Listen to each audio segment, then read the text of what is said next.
வணக்கம் நண்பர்களே, welcome to the show. Karur வழக்கில் செந்தில் பாலாஜிக்கு சிறை, வசமாக சிக்கினார் செந்தில் பாலாஜி, மாட்டியது ஆதாரங்கள் அப்படின்னு தான் பாத்தீங்கன்னா நேத்து சாயங்காலத்துல இருந்து இந்த அணில் குஞ்சுகள் ஃபயரே பாத்தியா, செந்தில் பாலாஜி மாட்டினாரா, சிபிஐ கிட்ட வசமா சிக்கினாரா அப்படின்னு பாத்தீங்கன்னா ஃபயர் விட்டு இருந்தாங்க. உங்களுக்கே நல்லா தெரியும், செந்தில் பாலாஜியை நேத்து தான் பாத்தீங்கன்னா சிபிஐ விசாரணைக்காக ஆஜராகி சொல்லியிருந்தாங்க.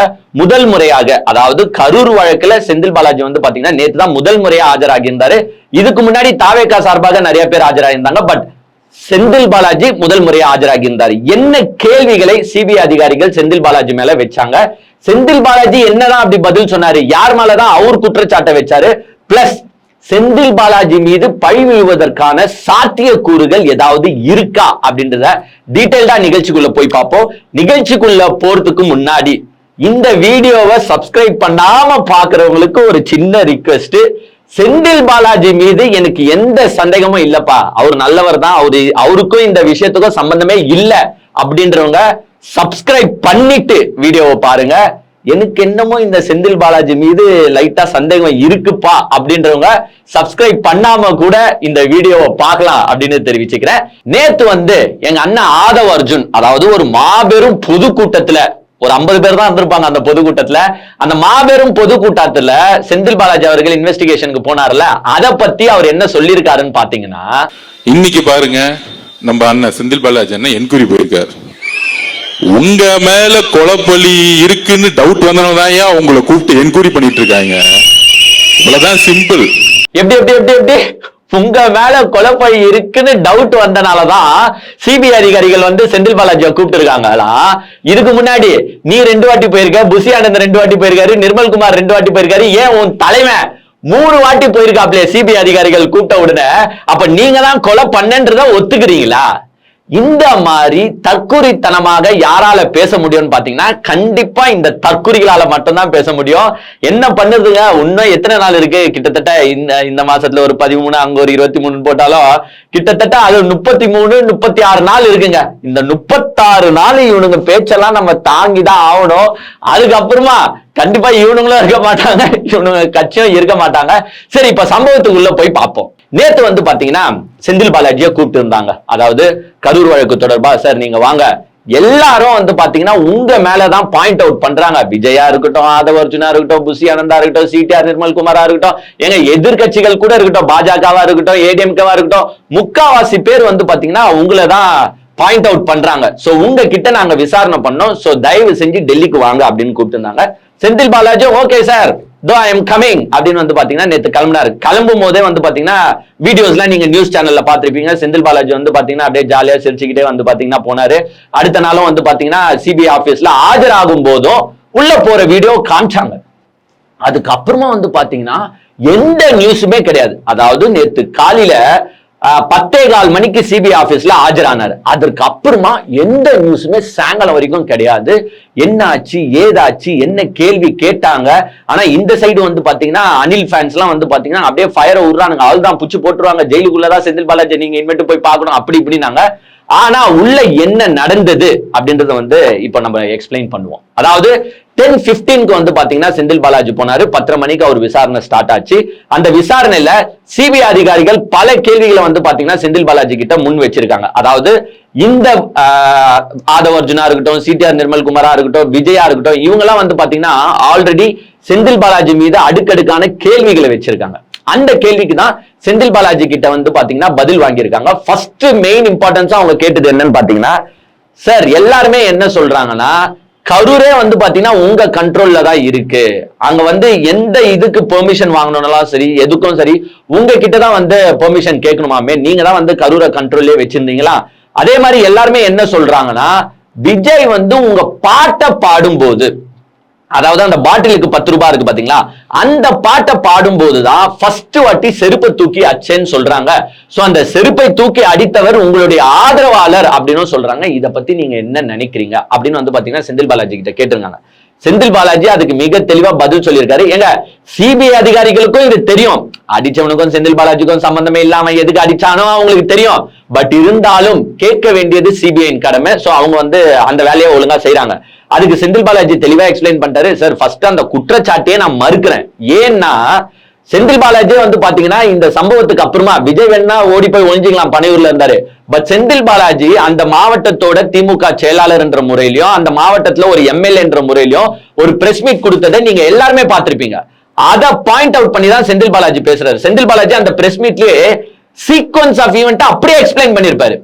எத்தனை மணிக்கு விஜய் வந்தார், எத்தனை மணிக்கு விஜய் பேச்சை முடித்தார், அந்த ஒரு சீக்வன்ஸ் ஆஃப் மினிட்ஸ், அதாவது கிட்டத்தட்ட 19 நிமிஷம் என்ன நடந்துச்சு அப்படின்றத ஈச் மினிட்டா வந்து பாத்தீங்கன்னா அந்த பிரஸ் மீட்லயே எக்ஸ்பிளைன் பண்ணியிருந்தாரு. அதை குறிப்பிட்டு செந்தில் பாலாஜி என்ன சொல்லியிருக்காருன்னா, எங்க விஜய் சொல்லுறதே ஃபர்ஸ்ட் தப்பு, செருப்பு வீசியது நான் பாட்டு பாடின பிறகு, அதாவது விஜய் பாட்டு பாடின பிறகு உடனடியா செருப்பு வரல. அங்க வந்து பாத்தீங்கன்னா 5வது நிமிஷத்துல இருந்து அங்க இருக்கிற மக்கள் மயக்கம் போட்டு விழ ஆரம்பிச்சுட்டாங்க. அத விஜய் நோட் பண்ணாரா நோட் பண்ணலையான்னு எனக்கு தெரியல. மேபி நீங்க விஜய் ஏதாவது கேட்கணும், நோட் பண்ணிட்டு கூட நோட் பண்ணாம அவர் நடிச்சிருக்கலாம். பட் நீங்க வீடியோ எவிடன்ஸ்லாம் நிறைய இருக்கு, வீடியோ எவிடன்ஸ்லாம் இவரே சப்மிட் பண்ணிருக்காரு, பிளஸ் மீடியாஸ்லயும் இருக்கு, எல்லா வீடியோ எவிடன்ஸும் மீடியாஸ்ல இருக்குங்க. ஏங்க இந்த காலத்துல ஒரு இன்டோர்ல நடக்கிற விஷயங்களை வேணா நீங்க மறைச்சிடலாம். இப்ப இதே டிவிக்கு நடத்துறாங்களே நிகழ்ச்சி, ஒரு இன்டோர் மீட் மாதிரி தான் பல நிகழ்ச்சிகள் நடத்துது, ஒரு ஸ்டுடியோக்குள்ள நடத்துற மாதிரி. அந்த நிகழ்ச்சிகளையும் உங்க கேமராஸும் அலோவ் பண்றது இல்ல, பத்திரிகையாளர்களையும் அலோவ் பண்றது இல்ல. அதுக்குள்ள எதுனா நடந்தால் நீங்க மறைக்க வாய்ப்பு இருக்கு. பட் இந்த கரூர் கூட்டம்ன்றது ஒரு அவுட்டோர், மேல ஒரு 69 ட்ரோன் பறக்குது, ஊர் உலகத்துல இருக்கிற எல்லா நியூஸ் சேனலும் அங்க இருக்கிறான். அங்க எதுனா யாருன்னா தப்பு பண்ணியிருந்தா எதுனா ஒரு கேமராலயாச்சு சிக்கமா போகுமா, நீங்க சொல்லுங்களேன். சோ அவர் வந்து அதை குறிப்பிட்டு என்ன சொல்றாருன்னா, எங்க 5வது நிமிஷத்துல இருந்தே அங்க மயக்கம் போட்டு உழ ஆரம்பிச்சுட்டாங்க. அதை விஜய் பார்த்தாரான்னு எனக்கு தெரியல. அதே மாதிரி குறிப்பிட்டு அந்த பாட்டு பாடும் போதுதான் இந்த சம்பவம் நடந்துச்சுன்னா அதுவும் கிடையாது. இந்த 5வது நிமிஷத்துல இருந்து மக்கள் மயக்கி போட்டு உழ ஆம்புலன்ஸ் வர அங்க என்ன ஆயிடுச்சுன்னா மக்கள் வந்து ஒரு பதற்ற சூழ்நிலைக்கு தள்ளப்பட்டு விட்டார்கள். ஏன்னா கொஞ்சம் நினைச்சு பாருங்க, இதுல என்ன அங்க இன்னொரு பிரச்சனை நடந்திருக்குன்னா, செந்தில் பாலாஜி அதையும் எக்ஸ்பிளைன் பண்ணிருக்காரா உள்ள என்ன நடந்திருக்குன்னா, மேபி ஏங்க அவர் அந்த ஊர்க்காரல்ல, இப்போ இதே நம்ம ஊர்ல வந்து இது மாதிரி ஒரு சம்பவம் நடந்துச்சு, அங்க போயிட்டு உயிர் பிழைச்சு வந்த அதிர்ஷ்டசாலின்னு ஒரு தற்பான்ல, அவனை கூப்பிட்டு நம்ம கேட்க மாட்டோமா, ஏய் ஏன்டா என்னடா ஆச்சு, ஏன்டா அலையா கூட்டம் முன்னுக்கும் பின்னுக்கும் போய் வந்துச்சு, என்னதான்டா பிரச்சனை நம்ம கேட்போம்ல. அது மாதிரி இவரும் கேட்டு இருக்கிறாரு அங்க இருந்த மக்கள் கிட்ட. அங்க இருந்த மக்கள் என்ன சொல்லியிருக்காங்கன்னா, ஆனா விஜய் பேசுனது சரியா அங்க இருந்தவங்களுக்கு கேட்கல. ஏன்னா உங்களுக்கே நல்லா தெரியும், இவர் போற எல்லா ஊர்லயும் மைக்கு சரியா வேலை செய்யாது, ஸ்பீக்கர் சரியா வேலை செய்யாது. ஏன்னா இவனுங்க அணில் குஞ்சுகள் போயிட்டு மைக் வயரையும் ஸ்பீக்கர் வயரையும் கடிச்சு விட்டு வந்துடுறானுங்க போல. சோ எங்குமே சரியா வேலை செய்யல. சோ அங்க இருந்த மக்களே அங்க என்ன சொல்லியிருக்காங்க, அங்க பெரும்பாலும் பேசப்பட்டது என்னன்னா, விஜய் பேசுனது எங்களுக்கு தெளிவா கேட்கல. சோ தெளிவா கேட்கல, ஸ்பீக்கர் சரியா வேலை செய்யல. உடனே நாங்க என்ன பண்ணோம்னா கொஞ்சம் ஏங்க இப்போ அங்கேருந்து விஜய் பேசுறாரு, சரியா கேட்கல, நீங்க என்ன பண்ணுவீங்க, விஜய் என்னதான் கேட்கிறாருன்றது கொஞ்சம் முன்னோக்கி போவீங்களா, முன்னாடி இருக்கிறவங்கள தள்ளுவீங்களா, அந்த மாதிரி தள்ளு முள்ளும் ஏற்பட்டு இருக்கு அப்படின்றத வந்து பாத்தீங்கன்னா செந்தில் பாலாஜி சொல்லியிருக்காரு. இதை வந்து அங்க இருந்த பப்ளிக் சொல்லியிருக்காங்க. இதை வந்து சிபிஐ ஆபீசர்ஸ் கிட்டயும் அவங்க சொல்லியிருப்பாங்க. கண்டிப்பா சிபிஐ அதிகாரிகள் கிட்ட இந்த இன்ஃபர்மேஷன்லாம் வந்து பாத்தீங்கன்னா இருக்கு. சோ சிபிஐ அதிகாரிகளும் செந்தில் பாலாஜி ஓகே நீ சொல்லுப்பா, நீ சொல்லுதெல்லாம் நான் கேட்டுக்கிறேன்னு கேட்டு இருக்க மாட்டாங்க. அவங்களும் முன்னாடியே எவிடன்ஸ் எல்லாம் தேர்த்தி வச்சிருப்பாங்க. சோ செந்தில் பாலாஜி சொன்னதையும் ரீசனபிளா பாத்தீங்கன்னா அவங்க வந்து கன்சிடர் பண்ணியிருக்காங்க. அதே மாதிரி வந்து பாத்தீங்கன்னா செந்தில் பாலாஜிக்கு முன்னாடியே உங்களுக்கு அங்க இருந்த காவல் அதிகாரிகள்ல இருந்து எல்லாரையும் கூப்பிட்டு விசாரிச்சாச்சு. மாவட்ட ஆட்சியரா இருக்கட்டும், யாரா வேணாலும் இருக்கட்டும், எல்லாரையும் கூப்பிட்டு சிபிஐ அதிகாரிகள் விசாரிச்சாச்சு. இன்னொரு சைடு சிபிஐ அதிகாரிகள் அங்க போயிட்டும் எல்லாரையும் விசாரிச்சாச்சு. ஒன்லி இந்த டிவி கேவியும் செந்தில் பாலாஜியும் விசாரிச்சாங்களான்னா கிடையாது. அங்க போயிட்டு பக்கத்துல இந்த கடைக்காரனா இருக்கட்டும், இந்த செருப்பை தூக்கி அடிச்சாரு ஒரு பையன்னு சொல்றாங்க பாருங்க, அந்த செருப்பை தூக்கி அடிச்சவரை கூட சிபிஐ அதிகாரிகள் ஆல்ரெடி விசாரணை பண்ணிருப்பாங்க. எதுக்குப்பா நீ தூக்கி அடிச்சன்றது போது அந்த பையனும் ஆக்சுவலா சொல்லியிருக்காரு. இது வந்த தகவல் என்னன்னா, அந்த மயக்கம் போட்டு விழுந்தவன் ஆக்சுவலா அவரோட உறவினர் போல. சோ நம்ம கண்ணு முன்னாடி ஒரு உறவினர் மயக்கம் போட்டு ஊறான், நான் இங்க இருந்து கத்துறேன், விஜய்க்கு காதும் கேட்கல, விஜய் என்ன கண்டுக்கவும் இல்லை, எவனும் என்ன கண்டுக்கல, என் உறவினர் இங்க சாவர நிலைமையில இருக்காங்க. அப்ப நம்ம என்னங்க செய்வோம்? ஏங்க நீங்க சொல்லுங்க, நம்ம என்ன செய்வோம்?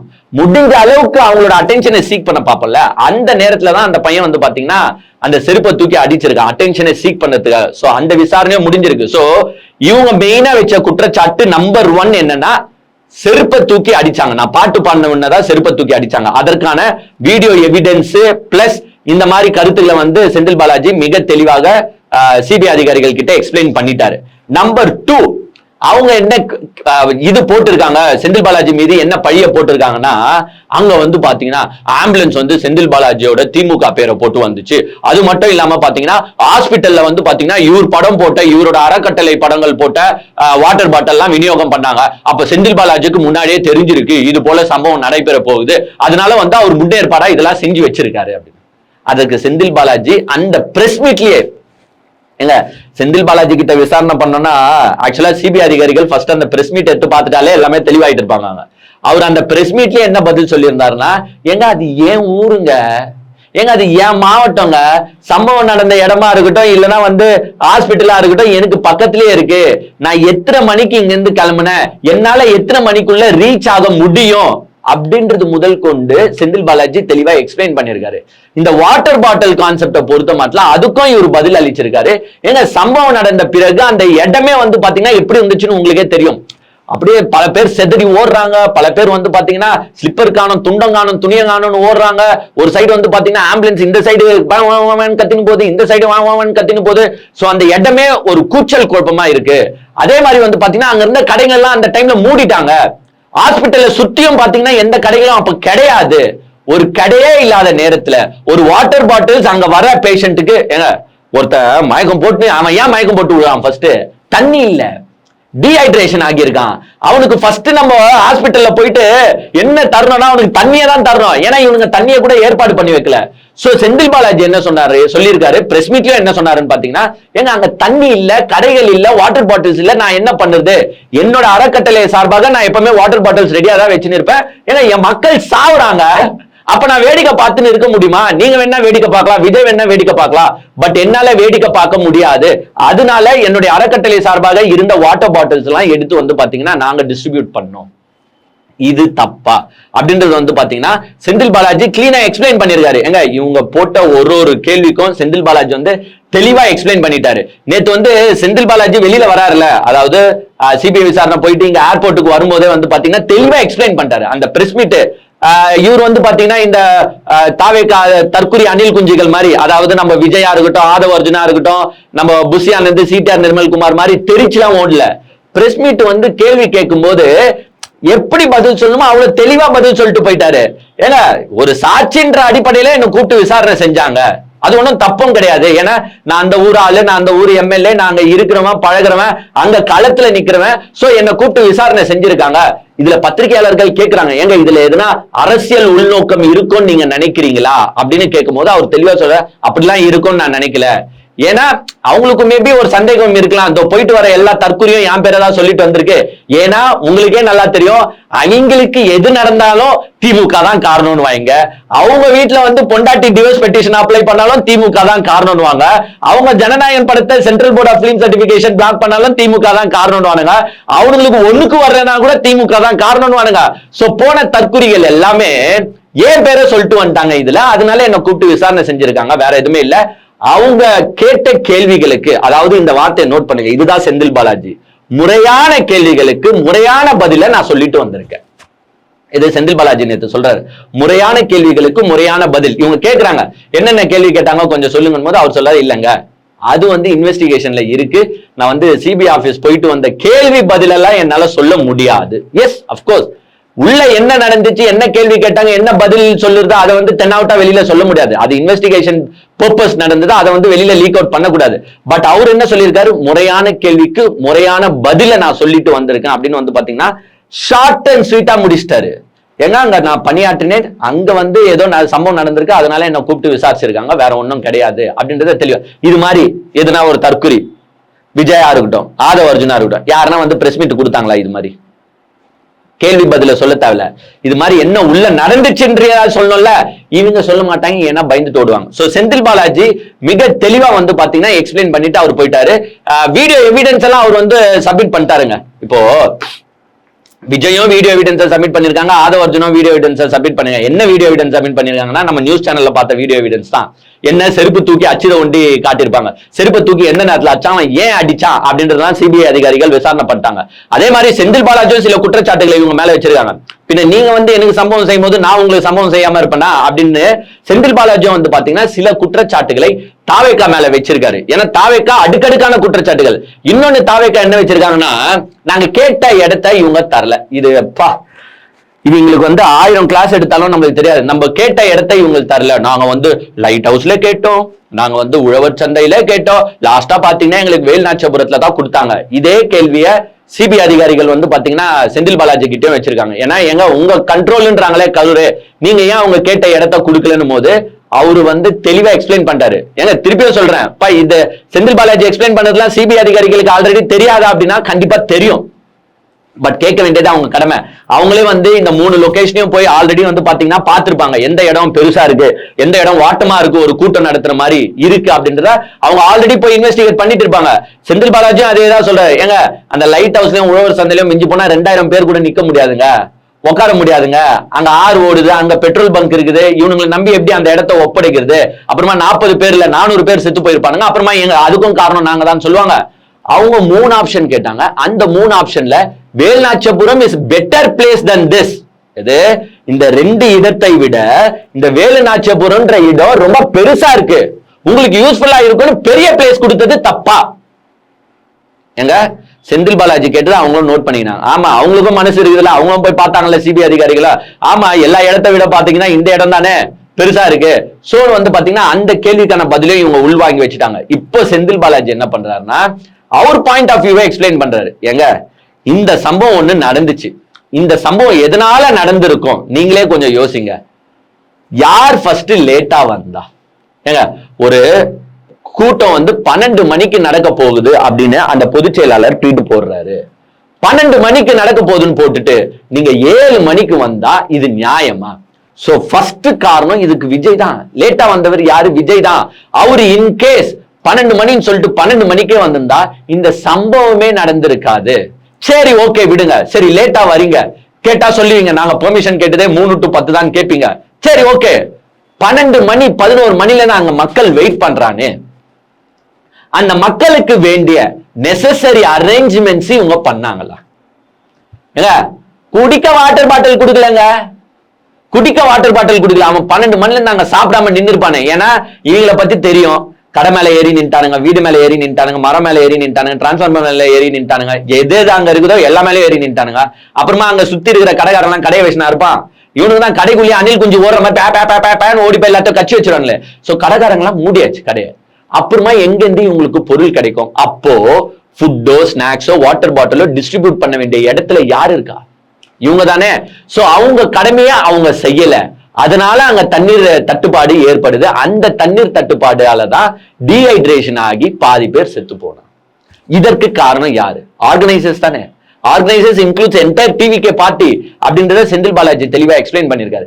இன்னொன்னு செந்தில் பாலாஜி என்ன சொல்லியிருக்காருன்னா, எங்க அங்க கிரவுட் ஆயிடுச்சு, போலீஸ் ஆல்ரெடி உங்க கிட்ட சொல்லிட்டாங்க, எங்க ஒரு 500 மீட்டர் முன்னாடியே நின்னு பேசுங்க அப்படின்றத போலீஸ் எக்ஸ்பிளைன் பண்ணியும் இல்ல, நாங்க எங்க நின்னு பேச போறோம்னு சொன்னோமோ நாங்க அங்க நின்னுதான் பேசுவோம் அப்படின்னு யார் போனான்னு பாத்தீங்கன்னா இவங்க தான் போனாங்க. சோ இவங்க தான் வாண்டடா உள்ள புந்து சம்பவம் ஏற்படுவதற்கு ஒரு காரணமாய் திகழ்ந்தவர்கள் இவங்க தான். இதே போலீஸ் சொன்ன இடத்துல இவங்க நின்னு பேசியிருந்தா இந்த மாதிரி ஒரு அசம்பாவிதமே ஏற்பட்டு இருக்காது அப்படின்றது பாத்தீங்கன்னா செந்தில் பாலாஜியும் எக்ஸ்பிளைன் பண்ணிருக்காரு. சிபிஐயும் பாத்தீங்கன்னா இவர் ஃபர்ஸ்ட் சொன்ன எல்லா பதில்களையும் வாங்கி வச்சுக்கிட்டாங்க. அவங்க பாத்தீங்கன்னா கிராஸ் எக்ஸாமினேஷன் இன்னைக்கு பண்ணல. கிராஸ் எக்ஸாமினேஷன் ஃபர்ஸ்ட் என்னன்னா, சரி உங்களோட ஸ்டேட்மெண்ட்ஸ் என்ன, நீங்க இந்த சம்பவம் தொடர்பாக என்ன செய்ய போறீங்க, என்ன செஞ்சிருக்கீங்க, என்ன உங்களுக்கு தெரியும் அப்படின்றது பாத்தீங்கன்னா டீடைல்டா வாங்கி வச்சுக்கிறாங்க. கிராஸ் எக்ஸாமினேஷன் இன்னைக்கு பண்ணிருக்க மாட்டாங்க. மேபி கிராஸ் எக்ஸாமினேஷனுக்கு இன்னொரு நாள் செந்தில் பாலாஜியை கூப்பிடுறதுக்கான வாய்ப்பு இருக்கு. நேத்து முடிஞ்சிச்சுல சிபிஐ, இன்னைக்கும் கூப்பிடல. சோ மேபி இன்னொரு நாள் கூப்பிடுவாங்க. அந்த இன்னொரு நாள் எப்போ இருக்கும்னா ஏப்ரல் 23க்கு கொஞ்சம் முன்னாடி இருக்கும். ஏன்னா திருப்பியும் அப்பதானே உங்களுக்கு எலெக்ஷன் வருது, திமுக மேல எப்படி பழிய திருப்புறது அப்படின்ட்டு வந்து பாத்தீங்கன்னா டிவிகேவும் வந்து திசையை திருப்பலாம். அதனால எப்ப கூடுவாங்கன்னு பாத்தீங்கன்னா இந்த 23rd கொஞ்சம் முன்னாடி வந்து பாத்தீங்கன்னா உங்களுக்கு கூப்பிடுவாங்க திருப்பியும் செந்தில் பாலாஜி. அதிகப்படியான வாய்ப்புகள் வந்து பாத்தீங்கன்னா அப்பதான் இருக்கு. சோ செந்தில் பாலாஜியும் வந்து பாத்தீங்கன்னா அவர்கிட்ட இருக்கிற வீடியோ எவிடன்ஸா இருக்கட்டும், அவர்கிட்ட இருக்கிற ப்ரூஃபா இருக்கட்டும், எல்லாத்தையும் வந்து பாத்தீங்கன்னா சப்மிட் பண்ணிட்டு தான் வந்திருக்கிறாரு சிபிஐ அதிகாரிகள் கிட்ட. சோ இன்னொரு வாட்டி எப்போ கூப்பிடுவாங்கன்னு பாத்தீங்கன்னா கண்டிப்பா எலெக்ஷன் முடிஞ்ச பிறகுதான் கூப்பிடுவாங்க. எங்க அதே மாதிரி இன்னொன்னு சொல்றேன், சிபிஐ அதிகாரிகள் எல்லா டீடைல்ஸும் எடுத்து வச்சுட்டு தான் எல்லாரையும் கூப்பிடுவாங்க. அவங்க கூப்பிட்டு டீடைல்ஸை கலெக்ட் பண்ற குரூப் கிடையாது. டீடைல்ஸை எடுத்து வச்சுட்டு நீ என்ன நினைக்கிற, நீ என்ன சொல்ற அப்படின்னு கலெக்ட் பண்ற கேதர் பண்ற குரூப் தான். அவங்க ஆல்ரெடி வந்து பாத்தீங்கன்னா செந்தில் பாலாஜியோட கால் ரெக்கார்ட்ஸா இருக்கட்டும் எல்லாத்தையும் எடுத்துட்டு இருப்பாங்க. செந்தில் பாலாஜி அந்த சம்பவம் நடந்துட்டு இருந்த வேளையில யார் யார் கூட பேசிட்டு இருந்தாரு, அவருடைய டவர் லொகேஷன் எங்க இருந்துச்சு, எத்தனை கால்ஸ் அவருக்கு வந்து இன்கமிங் வந்திருக்கும், அவுட் கோயிங் போயிருக்கும், எல்லா ரெக்கார்டையும் சிபிஐ அதிகாரிகள் ஆல்ரெடி எடுத்து வச்சுட்டாங்க. ஏன் நான் இதை சொல்றேன்னா, இந்த தற்குறிகள் அங்க போயிட்டு என்ன சொல்றாங்கன்னா, அங்க இருந்தவங்க எல்லாம் செந்தில் பாலாஜி கிட்ட தான் போன் போட்டு விசாரிச்சு இருந்தாங்க. என்ன பண்ணலாம், ஏது பண்ணலாம், மிளகாத்தூளை போடலாமா, இல்ல மயக்க மருந்தை போடலாமா, இல்ல கைத்த நெரிச்சு சாவடிக்கலாமா, இல்ல மெதிச்சு சாவடிக்கலாமான்னு செந்தில் பாலாஜி கிட்ட தான் இன்ஃபர்மேஷனை கேதர் பண்ணிட்டு இருந்தாங்க. சோ இப்படி இவங்க வந்து பழி வச்சனால இந்த கால் ரெக்கார்ட்ஸ் எடுத்தாலே மிக தெளிவா தெரியும் செந்தில் பாலாஜி கிட்ட அப்ப யார் யார் பேசிட்டு இருந்தாங்க, எல்லா டீடைல்ஸையும் அவங்க எடுத்து வச்சுட்டாங்க. சோ இந்த வீண் பழிகளை போட்ட தற்குறி அணில் குஞ்சுகள் கண்டிப்பா வசமாக சிக்க போவது உறுதி. எங்க திருப்பி சொல்றேன், இது ஒண்ணும் அந்த காலம் இல்லைங்க. தப்பு பண்ணிட்டு உங்களுக்கு எவிடன்ஸ் கிடைக்காம மறைஞ்சு போறதுக்கு இது இந்த காலம். நீங்க அங்க கிட்டத்தட்ட விஜய் சைட்லயே வந்து பாத்தீங்கன்னா 69 ட்ரோன் பறந்து இருந்துச்சான். அந்த 69 ட்ரோன்ல எவனா ஒருத்தன் சிக்கி இருக்க மாட்டானா, தெரியாதனமா போய் லைட் ஆஃப் பண்ற வீடியோ அவன் கிட்ட சிக்கி இருக்காதா? அந்த லைட் ஆஃப், அந்த ஜெனரேட்டர் லைட் ஆஃப் ஆகுறத கூட மிக தெளிவா நியூஸ் சேனல்லயே போட்டாங்க. இந்த மக்கள்லாம் அலமோதி அப்படியே வந்து பாத்தீங்கன்னா அந்த ஜெனரேட்டர் ரூமுக்குள்ள போறாங்க. ஜெனரேட்டர் ரூம்ல போயிட்டு அதுக்கு இது பத்தி மொத்தமா எரிஞ்சு போனாங்கன்னா என்ன பண்ணுறது? அதனால அங்க இருந்த வேலையால் தன்னுடைய ஜெனரேட்டரை பாதுகாப்பதற்காக அவர் போயிட்டு அங்க ஆஃப் பண்ற எல்லா வீடியோஸும் வந்து பாத்தீங்கன்னா எல்லா மீடியாஸ்லயும் அந்த டைம்ல ஸ்ப்ரெட் ஆகிச்சு. இவங்க என்னன்னா எது எடுத்தாலும் எங்களுக்கு தெரிஞ்ச ஒரே டயலாக், திமுக தான் காரணம், திமுக தான் காரணம் அப்படின்னு நாங்க சொல்லுவோம். அதையே வந்து நாங்க சொல்றோம் அப்படின்ட்டு வந்து பாத்தீங்கன்னா சொல்லிட்டு போயிட்டாங்க. பட் கண்டிப்பா இதுல அரசியல் ஆதாயத்தோட எதனா வேலை நடக்குமானா எங்க 100% நடக்குங்க. நான் தான் சொல்றேன்ல, 100% அரசியல் ஆதாயத்தோட எதனா பண்ணுவாங்க. வேணும்ட்டே செந்தில் பாலாஜி லாஸ்ட்ல எலெக்ஷன் டைம்ல கூப்பிட்டு, எலெக்ஷன் டைமுக்கு கொஞ்சம் முன்னாடி 23ஆம் தேதிக்கு முன்னாடி கூப்பிடுறாங்களா இல்லையா நொண்டி பாருங்களேன். வேணும்ட்டே close neck to the election சொல்லுவாங்க பாத்தீங்களா, அந்த டைம்ல கூப்பிடுவாங்க. ஏன்னா அப்பதான் ஒரு சூடு வரும், அப்பதான் வந்து அது எலெக்ஷன்ல பிரதிபலிக்கும் அப்படின்ட்டு அந்த நேரத்துல கூப்பிடுவாங்க. அந்த நேரத்துல அதை ஹாட் நியூஸாவும் மாத்துவாங்க. நீங்க வெயிட் பண்ணி பாருங்க. இப்ப நேத்து அவர் போயிட்டு வந்தது ஒரு ஹாட் நியூஸாவும் ஆகல, ஒன்னும் ஆகல, ஒரு பரபரப்பே ஆகல. ஆனா அந்த நேரத்துல வேணும்ட்டு 5 மணிக்கு விட வேண்டியவங்க வேணும்ட்டு என்ன பண்ணுவாங்கன்னா எக்ஸ்டெண்ட் பண்ணுவாங்க, ஒரு 7 மணி 8 மணி அது மாதிரி செந்தில் பாலாஜியை காக்க வைப்பாங்க. ஏன்னா அப்பதான் அந்த சூடு இருக்கும். அப்பதான் வந்து பாத்தீங்கன்னா மக்கள் என்ன நினைப்பாங்கன்னா, ஆமா செந்தில் பாலாஜி ஏதோ தவறு பண்ணிருக்காரு, அதனால இவரை இவ்வளவு நேரம் வெயிட் பண்ண வைக்கிறாங்க, திருப்பி 2வது நாளையும் வர சொல்லுவாங்க, கண்டினியூட்டியா வர சொல்லுவாங்க. அப்ப ஏதோ ஆதாரம் இவங்க கிட்ட சிக்கி இருக்கு அப்படின்னு மக்கள் நினைப்பாங்க. மக்கள் நினைக்கிறாங்களோ இல்லையோ, நம்ம வர்ச்சுவல் வாரியர்ஸ் இருக்கானுங்க, அவனுக்கு தான் கான்ஸ்பிரசி தியரி வந்து செட் பண்றதுக்கு ரெடியா இருப்பாருங்களே. செந்தில் பாலாஜியா கண்டினியூஸா நெக் டு தி எலெக்ஷன்ல 2 வாட்டி கூப்பிட்டா என்ன பண்ணுவானுன்னு மட்டும் இவனுங்களை நினைச்சு பாருங்களேன். அவ்வளவுதான், சிற கட்டிச்சு கொண்டாடலாம் அப்படின்ட்டு வந்து பாத்தீங்கன்னா கொண்டாடுவானுங்க. சோ அரசியல் ஆதாயம் 100% செந்தில் பாலாஜி வந்து பாத்தீங்கன்னா இல்லைன்னு சொல்லிட்டு போயிட்டாரு. பட் இருந்தாலும் அரசியல் ஆதாயத்துடன் தான் இந்த வேலையெல்லாம் நடந்து கொண்டிருக்கு. இல்லைன்னா நீங்க நினைச்சு பாருங்களா, அக்டோபர்ல சிபிஐ கிட்ட போச்சு. அக்டோபர், நவம்பர், டிசம்பர், ஜனவரி, பிப்ரவரி, மார்ச் 6 மாசம் கழிச்சாங்க ஒரு அக்யூஸ்ட கூப்பிடுவீங்க. அவரை சாட்சியா தான் இப்ப கூப்பிட்டு இருக்கீங்க. ஒரு சாட்சியை நீங்க அக்யூஸ்டா கன்வெர்ட் பண்ணணும்னு நினைச்சாலும் 6 மாசமா இதை கண்டுபிடிக்காம இருந்தீங்க அப்படின்ற கேள்வி எடுபடாதா? நீங்க சிபிஐ சாதா போலீஸ் கூட சாதா ஏட்டையா கூட போய் பாஸ்டா கண்டுபிடிச்சிருவாருப்பா, நீங்க கண்டுபிடிக்காம இருக்கிறீங்களே அப்படின்ற கேள்வி எழும். சோ வேணும்ட்டே ஏங்க செந்தில் பாலாஜிய நான் திருப்பியும் சொல்றேன், அவங்க விசாரணை பண்ணாமே இருக்க முடியாது. ஏன்னா ஒரு 5-6 பேர் சேர்ந்து ஒரு குற்றச்சாட்டை ஒருத்தர் மேல சுமத்தும் போது அவரை வந்து பாத்தீங்கன்னா விசாரணை செய்யாம விட்டா இந்த 5 பேரும் என்ன தெரியுமா பண்ணுவானுங்க, பாருங்க பாஜக வந்து திமுகவோட பி டீம் நாங்க சொல்லிட்டு இருந்தோம்ல பாருங்க, அதனாலதான் செந்தில் பாலாஜியை கூப்பிடலன்னு கூட சொல்லுவாங்க. சோ அதனால செந்தில் பாலாஜியை கூப்பிட்டு விசாரணை செய்வதில் தப்பான்னு கேட்டீங்கன்னா 100% தப்பு கிடையாது. செந்தில் பாலாஜி மீது எதனா பழி இருக்க வாய்ப்பு இருக்கானா அது 100% இல்ல 1000% இருக்கா.